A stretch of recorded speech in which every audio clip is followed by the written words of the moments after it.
부자가 된 많은 사람들이 어떻게 돈을 벌었냐고 물어보잖아요. 그러면 운이 좋아서 그렇다고 말하더라고요. 그러면 부자는 행운을 부르는 사람이겠죠. 어떤 일본 학자가 사람들은 두 가지 경우로 나눌 수 있대요. 행운을 부르는 사람과 불운을 부르는 사람. 좀 무섭지 않아요? 불운을 부르는 사람들이 있다는 게. 그러면 먼저 행운은 무엇이고 불운은 무엇인가에 대해서 한번 얘기해 볼게요. 행운은요, 다행 행자와 옮길 운자로 만들어진 거거든요. 그러면 다행 행자는 무슨 뜻이냐 하면요, 좋은 운, 뜻하지 않은 운, 은혜, 기쁨, 바라다, 희망하다, 즐기다, 좋아하다 이런 뜻이 있어요. 그리고 옮길 운자는요, 움직이다, 돌다, 궁리하다, 가지고 놀다, 가다, 보내다, 운명, 운반 이런 뜻이 있어요. 그런데 불운이라는 것은 안이불자에다가 옮길 운이에요. 그러면 운이 없다는 뜻이잖아요. 불운은 운이 없다는 뜻이에요. 그러면 불자는, 안이불자는 어떤 뜻이 있냐 하면요, 못하다, 없다, 아니하다, 이르지 아니하다 이런 뜻이 있어요. 그래서 행운이라는 것은 바라는 사람, 무언가를 바라는 게 있는 사람이 행운을 만나는 거고요. 바라는 게 없는 사람은 불운을 만나는 거예요. 그러면은 행운이든 불운이든 그 움직인다는 거는 주도자가 나이기 때문에 나에 의해서. 그렇죠. 많은 사람들이 운명이 움직인다고 생각하고 운이 움직인다고 생각을 하거든요. 그런데 실질적으로 자세히 들여다보면은요, 나라는 사람, 그 사람이 움직이느냐 움직이지 않느냐에 따라서 행운을 만나느냐, 행운을 만나지 않는 불운을 만나느냐로 결정지어진다는 거죠. 그래서 그러면 어떤 사람은 움직이지 않고 불운을 부를까라는 거에 대해서 자세히 생각을 해보면, 불운한 사람들은요, 불안이 많은 사람들이에요. 그러니까 행운을 부르는 사람은요, 불안이 없는 사람이고요, 불운을 부르는 사람은 불안이 많은 사람이라고 말할 수 있어요. 제가 알아듣기 쉽게 한번 설명을 한번 해볼게요. 불안이 많은 사람이라는 뜻은 위협의 상황에 많이 처했던 사람이라는 뜻이기도 해요. 과거에 되게 많은 힘든 일을 겪어서 그 경험을 통해서 불안한 감정이 아주 많이 쌓였다는 그쵸. 거죠. 생존에 위협받는 상황이 계속되면은요, 불안할 거 아니에요. 그쵸. 그러면 불안한 사람은 긴장을 많이 하게 되잖아요. 긴장을 많이 하면은 실수도 많이 해요. 그 다음에 위협이 되는 상황을 많이 만나면 무언가를 시작할 수가 없겠죠. 그렇잖아요. 그 위협인 어떤 장소나 환경으로 나아가려고 하지 않을 거 아니에요. 그쵸? 그리고 긴장을 많이 하게 되면 실수만 하는 게 아니라 일이 망쳐지기도 하잖아요. 몇 번 망쳐지면은 시도라는 것을 엄두내기가 굉장히 어렵다는 뜻이에요. 그래서 행운을 부르는 사람은 불안이 없는 사람, 불운을 부르는 사람은 불안한 사람이라고 말하는 게 더 쉽게 설명하는 것일 수도 있어요. 그러면 행운을 부르는 사람과 부르는 사람은 어떤 차이가 있는지 한번 열거해 볼게요. 행운을 부르는 사람은요, 연민을 느껴요. 자기 자신에게도 연민을 느끼고요. 다른 사람에게도 연민을 느껴요. 그러면 어떤 사람은 그렇게 얘기를 할 거예요. 나는 맨날 불운하고 힘들게 사는데 나 자신한테 연민을 느껴요. 무슨 소리를 하세요? 이렇게 말할 수 있어요? 그런데 그것은 연민을 느끼는 게 아니라 연민에 빠진 거예요. 너무 과도한 연민 때문에 거기에만 주저앉아서 다른 시도를 하지 않고 맨날 슬퍼하고 우울하고 그렇게 사는 게 연민에 빠진 거예요. 그래서 연민을 느낀다는 것은 내가 이런 힘든 것 때문에 참 힘들게 살았구나. 한번 그러면 내가 그럼에도 불구하고 힘을 내서 한번 시작해 봐야지. 이렇게 하는 게 연민을 느끼는 거거든요. 그래서 연민에 빠진 것과 연민을 느끼는 것은 달라요. 그리고 태도가 행운을 부르는 사람은 긍정적 태도를 갖고 있어요. 자기 자신에게도 긍정적 태도를 갖고 있지만 다른 사람들한테도 긍정적 태도를 갖고 있어요. 긍정적 태도를 갖고 있다는 것은 굉장히 중요한 게요. 내가 할 수 있다라고 생각하는 게 긍정적 태도잖아요. 그럼 시작할 수 있죠? 근데 내가 할 수 없다고 부정적 태도를 갖고 있으면 시도 자체를 하지 못할 거예요.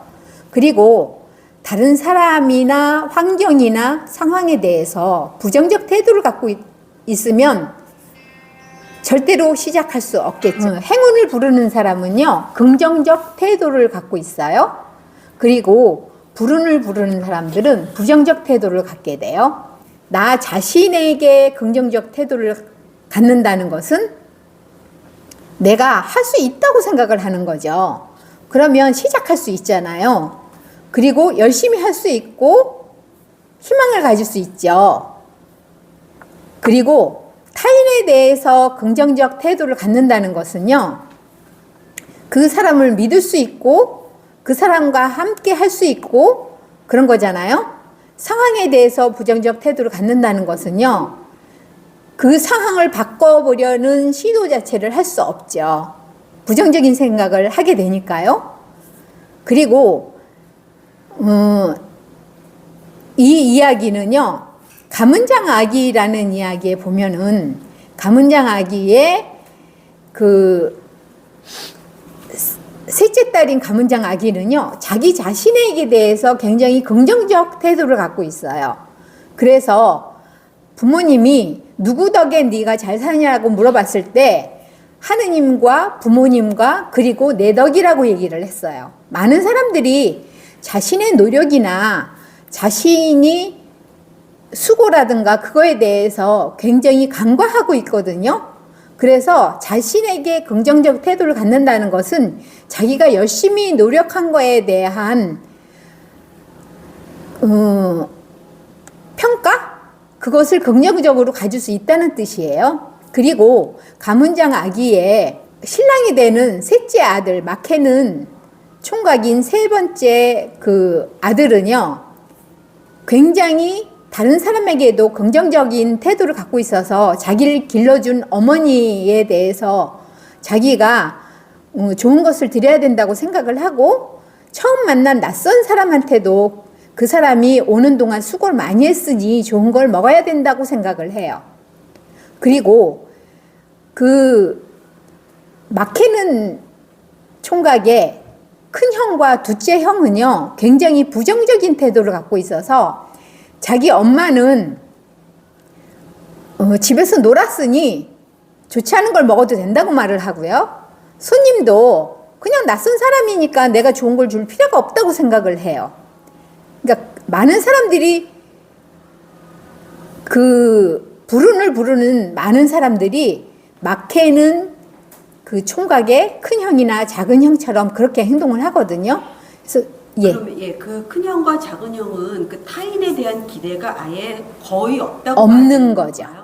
나는 수고를 많이 했으니까 좋은 걸 먹어야 하지만 집에서 노는 엄마나 처음 본 낯선 사람에게는 좋은 걸 줄 필요가 없다. 이게 부정적인 태도죠. 그럼 그 둘째 아들과 큰아들의 경우에는 타인과의 협응도 잘 못하겠네요. 그렇죠. 그래서 그 가문장 아기가 쌀밥 해준다 그러니까 더러워서 안 먹겠다고 얘기를 하고, 그래서 결국 그 이야기에 보면은 그 막해는 그 구덩이에 가보니까 한 명은 뱀이 우울거리고 하나는 똥이 우울거리고 그렇게 나오거든요. 상징적인 이야기이지만 그게 결과라는 이야기잖아요. 예. 그래서 불운을 부르는 많은 사람들은 상대방이나 상황이나 환경에 대해서 기대가 없어요. 기대가 없으면 잘할 필요도 없잖아요. 그러니까 이제 부정적인 태도를 취하게 되는 거예요. 그리고 행운을 부르는 사람들은요, 남이 편안한 게 좋은 사람이에요. 아, 내가 다른 사람에게 무언가를 해서 그 사람이 편안하면 그것만으로도 행복감을 느낄 수 있는. 그쵸. 그리고 남이 잘 되면은 막 칭찬해주고 축하해주고 그러죠. 근데 불운을 부르는 사람은요, 되게 재미난 게요, 남이 곤란한 걸 즐기는 사람이에요. 독일어에 참 신기한 단어가 있는데요, 샤덴프로이데라는 단어가 있거든요. 남이 잘 되면 질투를 느끼고 남이 곤란하면 즐거운 것이 샤덴프로이드예요. 질투 때문에 그 사람을 그런 건 안 끌어내린다거나 하죠. 심술을 부려서 망쳐버린다거나 그런 사람들이 샤덴프로이드에 해당하는 사람들이죠. 이제 어떤 사람이 성공했다 그러니까 그 사람에 대해서 악의적인 소문을 퍼뜨린다거나 그런 사람들이 샤덴프로이드에 해당하는 사람들이에요. 행운을 부르는 사람들은요, 불우하고 가혹한 제 인생에 저항해서요, 주저앉아 있지 않고 새로운 자신의 인생을 개척하려고 나서는 사람이에요. 그래서 옛 이야기에 많은 그 주인공들이 집에서 쫓겨나거나 나쁜 일이 생겼을 때 세상으로 나가서 결국 그 미션을 수행하고 성공에 이르는 많은 주인공들이 있잖아요. 그것이 바로 행운을 부르는 사람들이죠. 그리고 불운을 부르는 사람들은요, 잔혹하고 가혹하고 괴로운 자신의 인생에 그저 순응하고 주저앉아 있는 사람이에요. 그래서 그냥 회피해요. 내가 괴로운데 그냥 뭐 오늘 하루하루 그냥 잘 살면 되지 뭐, 내게 무슨 큰 영화가 있다고 무엇을 한번 해보겠다고 하겠어? 이렇게 얘기를 하는 사람들이죠. 그래서 행운을 부르는 사람들은 절대로 포기하지 않아요. 자신의 어려운 삶에서 주저앉지 않아요. 그리고 행운을 부르는 사람들은요, 스스로 운명을 만들어 가겠다는 결정을 하는 사람들이에요.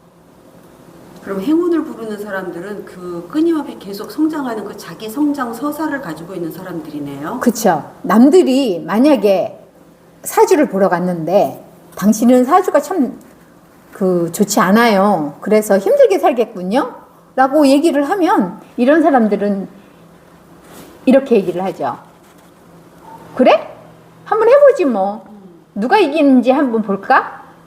사주가 이기는지 내가 이기는지, 정해진 운명이 이기는지 내가 이기는지 한번 해볼 거야. 이렇게 결정하고 선택하는 사람들이죠. 그리고 불운을 부르는 사람들은요, 누군가에게서 주어진 운명, 그 운명에 순응하는 수동적 결정을 하는 사람이에요. 부모 메시지에 부정적인 부모 메시지를 듣고 그대로 사는 사람이죠. 그럼 주변에 그서 들려오는 그 말을 듣고 자기에 대한 평가를 듣고 그것이 나라고 그대로 그냥 받아들이는 사람인 거예요? 그렇죠. 그게 불운을 부르는 사람들이에요. 그러면 변화의 가능성이 없죠.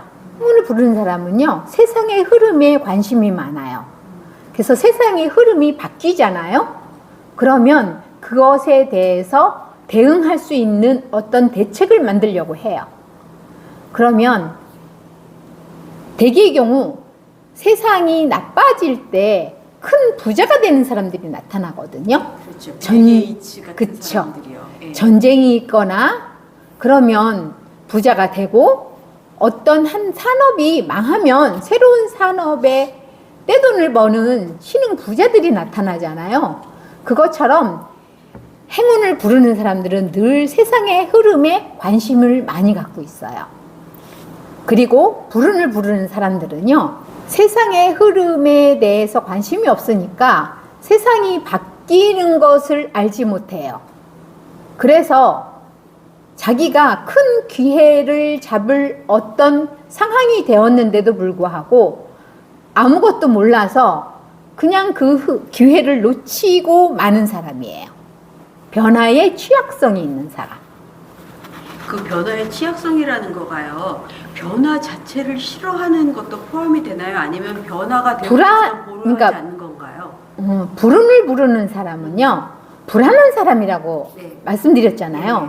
그러면 변화를 두려워하잖아요. 그러니까 변화의 취약성이 있죠. 그래서 이제 변화를 회피를 하겠네요. 세상이 그쵸. 바뀌고 있음에도 불구하고. 그렇죠. 변하고 있는데 그냥 모르고 있는 거예요. 그 다음에 변하고 있는데 새로운 것에 대한 어떤 것을 배우려 하지 않죠. 그러면 그냥 퇴행 산업에 그냥 있다가 그냥 뭐 파산을 하거나 또는 실직을 하거나 그렇게 되죠. 새로운 것을 바꾸려고 하지 않죠. 그러면 큰 돈을 벌지 못해요. 행운을 부르는 사람은요, 운이 없잖아요. 그러면 운을 찾아 나서요. 운은 움직인다고 얘기를 했잖아요. 그래서 돌아다니다 보면 운을 만날 수 있거든요. 그 옛 이야기의 주인공들이 다 길을 떠나는 게 그런 그쵸. 의미가 되겠네요. 그래서 운을 벌어야 돈이 벌린다라는 책을 쓴 김승호라는 저자는요, 운을 바꾸려면 움직여라라고 말을 해요. 그리고 저는 뇌 가소성 때문에 움직여야 된다고 말을 하거든요. 그러니까 불운을 부르는 사람들은요, 굉장히 시각도 제한되어 있거든요. 그리고 움직이지 않아요. 집에 그냥 있어요. 그래서 움직이기 시작하잖아요. 그러면 뇌가 움직이나? 뭔가 변화를 시도하나? 뭔가 변화를 도모하나? 이렇게 생각을 할 수 있거든요. 그래서 뇌 가소성을 위해서도 움직이는 게 굉장히 필요하답니다. 불운을 부르는 사람은요, 운이 올 때까지 그 자리에 앉아서 기다려요. 그런데 만약에 운이 자기한테 오잖아요? 그러면 그게 운인지 모르고 뭉기적거리다가 그 기회를 놓치게 돼요. 그리고 행운의 신과 기회의 신은요, 앞머리는 길고 뒷머리는 짧대요. 그래서 멀리서부터 오기 전에 준비를 해야만 앞머리를 딱 잡을 수 있잖아요. 네. 그런데 뭉기적거린다고 했잖아요. 그러면 앞에서 올 때까지 뭉기적거리다가 앞머리를 못 잡고 이제 잡아야 되겠다 생각을 하고 딱 잡으려고 하니까 뒷머리가 짧아서 잡을 수가 없는 거예요. 미끄러져 나가버리겠네요. 그쵸. 그래서 늘 기회를 놓치는 그 불운한 사람에 대해서 상징적으로 그렇게 표현을 하는 거예요.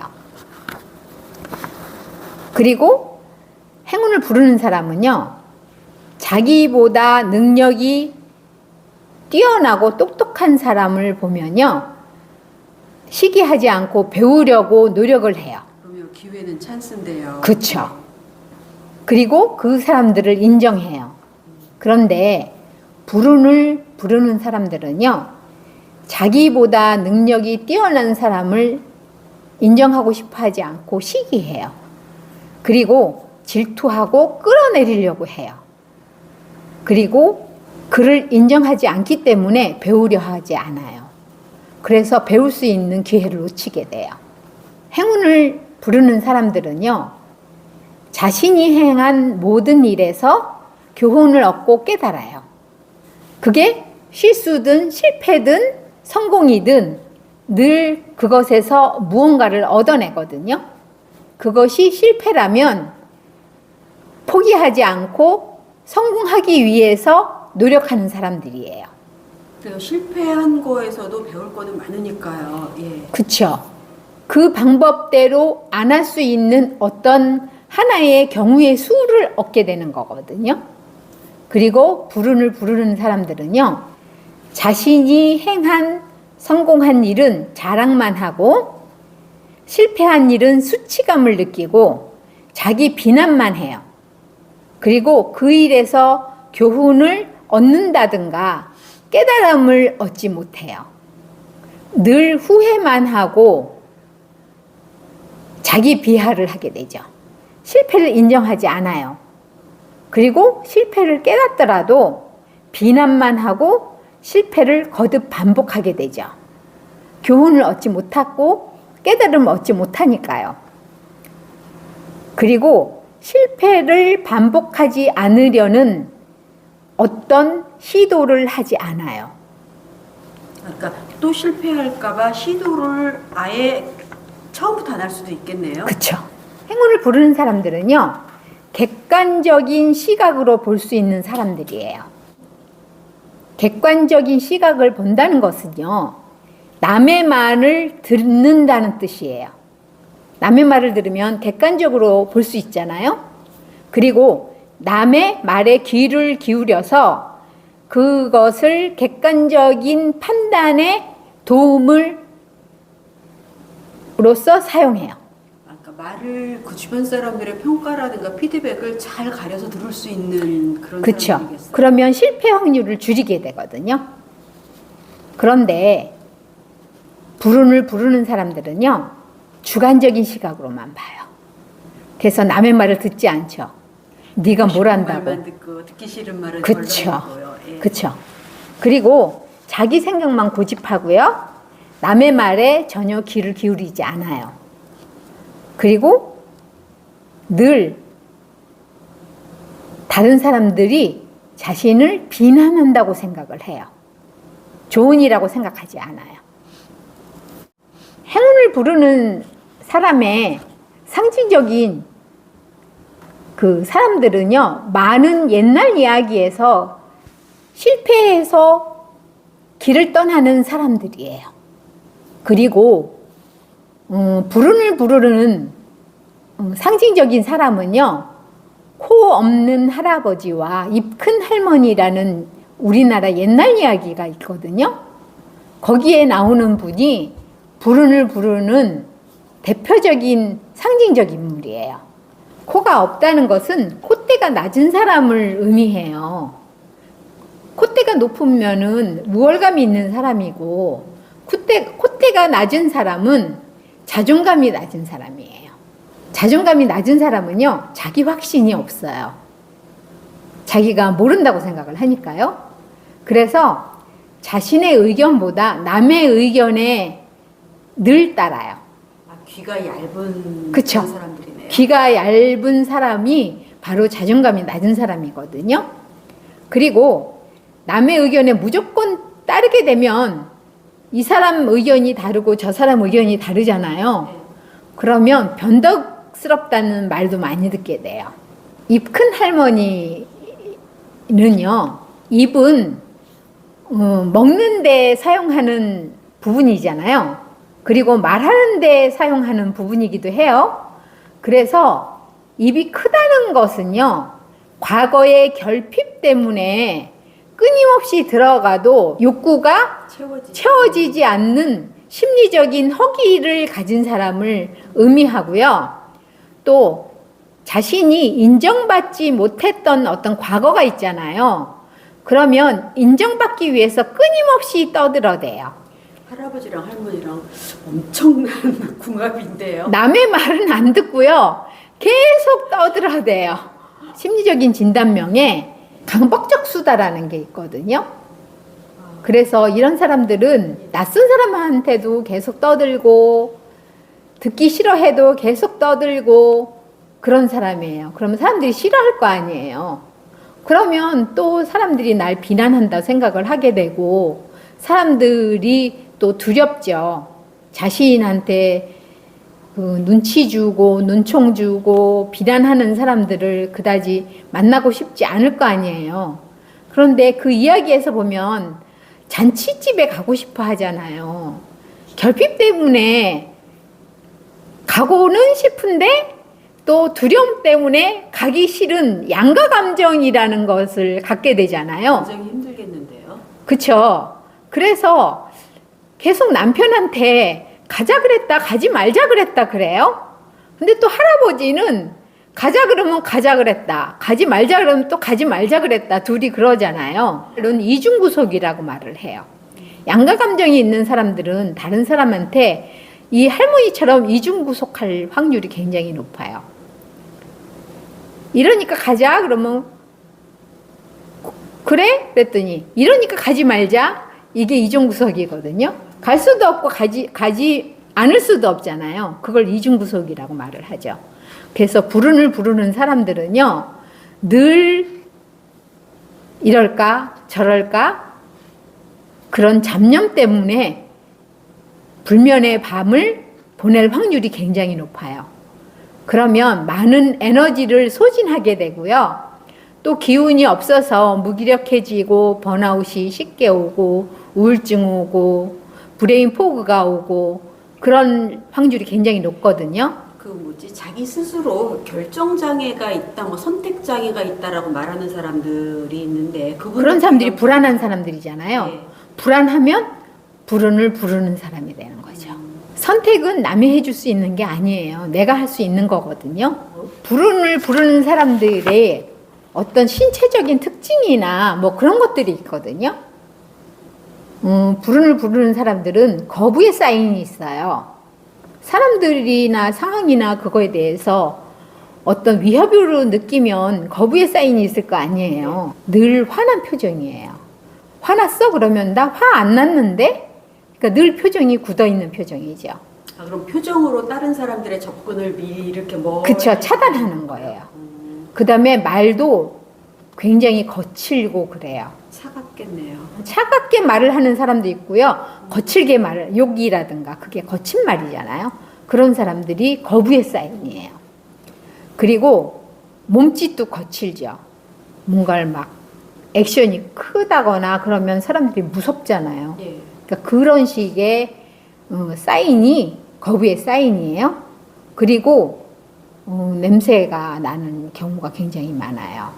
악취가 나게 옷을 안 빨아 입는다거나 또는 뭐 양치를 안 한다거나 또는 몸에서 그냥 암내라고 말하는 그런 취취가 악취가 나는 사람들이 있거든요. 그게 무의식적으로 거부의 사인인 거예요. 가까이 오지 말아라. 그쵸. 그리고 돈을 너무 절약하거나 너무 낭비하는 것도 돈에 대한 거부의 사인이에요. 중간이 없어요? 예, 보통 사람들은 중간이에요. 행운을 부르는 사람들은 중간이거든요. 적절하게 필요 없는 것은 절약을 하고 필요한 것은 사용을 하고 그렇게 하거든요. 그런데 불운을 부르는 사람들은 이제 왔다 갔다 해요. 계속 자거나 또는 잠을 못 자거나 그래요. 잠을 못 자면 지쳐서 잠들어 버리잖아요. 그래서 그런 수면 패턴도 굉장히 나빠서 브레인 포그가 올 확률이 굉장히 높아요. 감정에 대한 것은요, 화를 많이 낸다고 얘기를 했잖아요. 그리고 무기력하고 게으르다고 말을 하는 것은 게으른 게 아니고 무기력한 건데 에너지가 체력적으로 에너지가 없어서거든요. 그러니까 감정적인 소모가 굉장히 큰 거예요. 그러니까 슬퍼하거나 또는 우울하거나 잡념 때문에 머리를 썼거나 화내거나 그런 걸로 에너지를 소모를 다 해서 지금 탈진되는 상태가 남들이 보기엔 게으른 거고 본인이 보기에는 무기력한 거거든요. 혼자서 집 지었다, 성 지었다, 허물었다 막 그런 잡념으로 근데 제가 대개의 경우 거죠. 망상이라고 말을 하거든요. 일어나지 않을 거, 예. 그 다음에 과거에 그건 지금 아무런 영향을 미치지도 않는 거, 그런 것 때문에 이제 힘들어 하죠. 그러면 어떻게 해야 되나? 잖아요? 불안을 없애야 되는 거예요. 제가 그랬죠.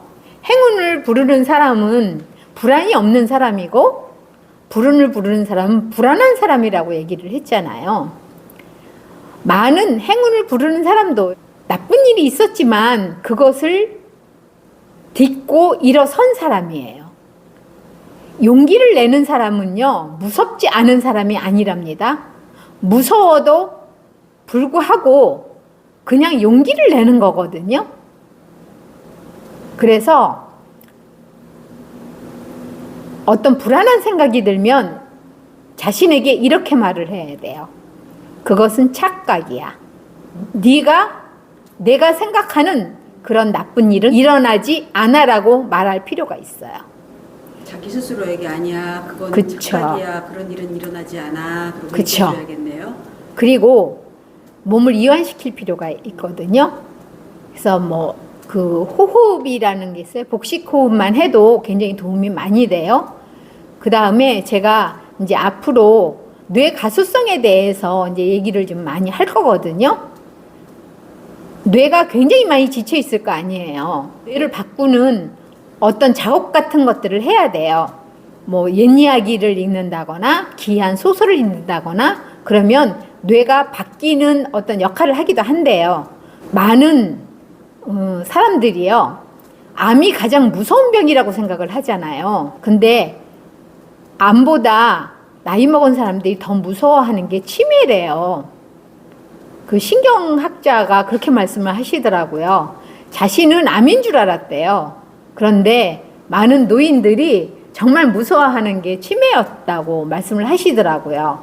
그래서 치매가 안 걸리려면은 어쨌든 뇌가소성이라는 것이 있어서 뇌가 바뀌기도 한다니까 뭔가 해봐야 되지 않겠어요?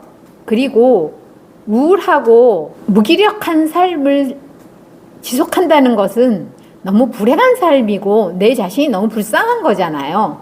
그래서 여러분 모두 노력을 해보시고 행운을 부르는 사람이 돼서 돈도 많이 버시고 또 편안한 삶, 행복한 삶을 가족들과 함께 사랑하는 사람들과 함께 누려보시길 바라겠습니다. 화이팅!